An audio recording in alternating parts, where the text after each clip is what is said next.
Hello guys, welcome back to my channel, Wimpited. By the way guys, meron akong mga katanungan na sasagutin ngayon guys. Una guys, katanungan ni, bali dalawang katanungan ang sasagutin ko guys. Sa una, katanungan ni, tawagin na natin sa pangalan na Jan. Ito yung katanungan niya, sabi niya, hello po ma'am, 5 months po akong nagkatulong dito sa Maynila. Weight ko po is 80 height, kilo pala to. Height ko po is 5'6". Kailangan po ba ng Certificate of Employment? Ma'am, kahit hindi na. Pero kung meron naman sila bibigay, mas maganda. Pangalawa mong katanungan, sabi mo may weight limit po ba? Mataba po kasi ako. Ma'am, 5'6" yung timbang mo tapos 80 kilos ka. Yung agency na nire-recommend ko, medyo masilan po sila pagdating sa timbang. Kaya mas maganda po na magbawas po kayo. Bawasan nyo po ng kahit 10 kg po, or kung kaya nyo po ng 60 something siguro, 65 mga ganyan, mas maganda po. Pero kasi ganito yun last week nagsabi yung may-ari ng agency na nire-recommend ko na kapag 4'11 yung height mo, dapat ang timbang mo ay nasa 60 lang pababa. Ngayon ikaw ay nasa 5'6", 80 kilos.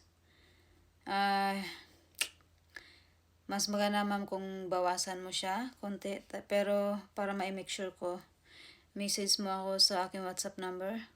I-message ko rin yung may-ari kung tatanggapin ba niya yung ganito, kasi 5'6" yung height mo tapos 80 kilos ka. Okay ma'am, sana nasagot yung katanungan mo. Pangalawang katanungan guys, katanungan ni Dichi Sibunga. Ito yung katanungan niya guys, sabi niya, sa akin ma'am, may plane ticket na po ako pero wala pa po akong contract from POA. Nag-back out po ako a week before my flight dahil buntis po pala ako.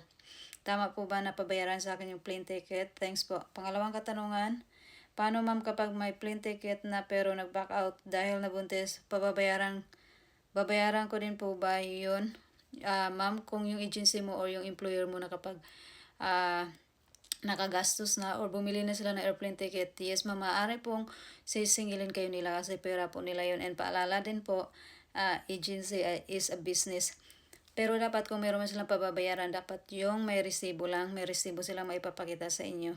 And sa kaso na ito ay hindi naman kasalanan ng agency, kumbaga ikaw yung nagkaroon ng problema kaya hindi ka natuloy. Kaya kung meron na talaga nagastos sa employer or sa agency, may tendency talaga na pababayaran nila sa iyo yung nagastos nila. Okay ma'am, sana nasagot yung katanungan mo. Pero kung mayroon ka pa ibang katanungan, just comment below. See ya!